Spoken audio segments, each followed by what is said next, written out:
എറണാകുളം കോതമംഗലത്ത് മ്ലാവ് ഓട്ടോറിക്ഷയിലിടിച്ചുണ്ടായ അപകടത്തിൽ ഡ്രൈവർക്ക് ദാരുണാന്ത്യം. മാമലക്കണ്ടം സ്വദേശി വിജിൽ നാരായണനാണ് മരിച്ചത്. ഇന്നലെ രാത്രി കോതമംഗലം കളപ്പാറയിലാണ് അപകടമുണ്ടായത്. ഇന്നലെ സംഭവിച്ചത് രാത്രി ഹോസ്പിറ്റലിലേക്ക് കൊണ്ടുപോയ ഓട്ടോറിക്ഷയ്ക്ക് വട്ടം പ്ലാവ് ചാടിയതാണ്.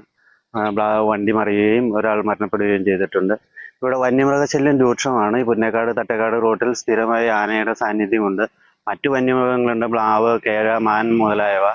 ഇത് സന്ധ്യാസമയമായി കഴിഞ്ഞാൽ റോഡിന്റെ ഇരുവശത്തും നിൽക്കുകയും വണ്ടിയുടെ വെട്ടം കാണുമ്പോൾ നേരെ വണ്ടിയുടെ മുമ്പിലേക്ക് ചാടുകയും ചെയ്യും. ഏറ്റവും കൂടുതൽ അപകടം സംഭവിക്കുന്ന ടൂ വീലർ സഞ്ചരിക്കുന്ന ആളുകൾക്കാണ്.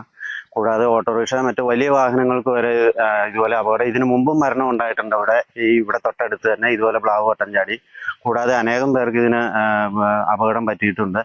ഈ വന്യമൃഗശല്യത്തിനെതിരെ ഇവിടെ അതിശക്തമായ പ്രതിഷേധം പല സമയങ്ങളിലും ഉണ്ടായിട്ടുണ്ടെങ്കിലും ശക്തമായ നടപടികളൊന്നും ഇതുവരെ സ്വീകരിച്ചിട്ടില്ല. ഈ പ്ലാവ് വട്ടം ചാടുന്നതിന് എതിരായിട്ട് ഈ റോഡിന്റെ ഇരു സൈഡിലും ഈ മുള്ളുവേലി എന്തെങ്കിലും വലിച്ച് ഇതിനൊരു ശാശ്വത പരിഹാരം കാണണമെന്ന് നാട്ടുകാർ ആവശ്യപ്പെട്ടിരുന്നു പലതവണ. പക്ഷെ ഇതുവരെ ഒന്നും ഉണ്ടായിട്ടില്ല. ശക്തമായ നടപടികൾ ഉണ്ടാവണം, അല്ലെങ്കിൽ ഇതിനെതിരെ സമരം ചെയ്യേണ്ടതായിട്ട് വരും.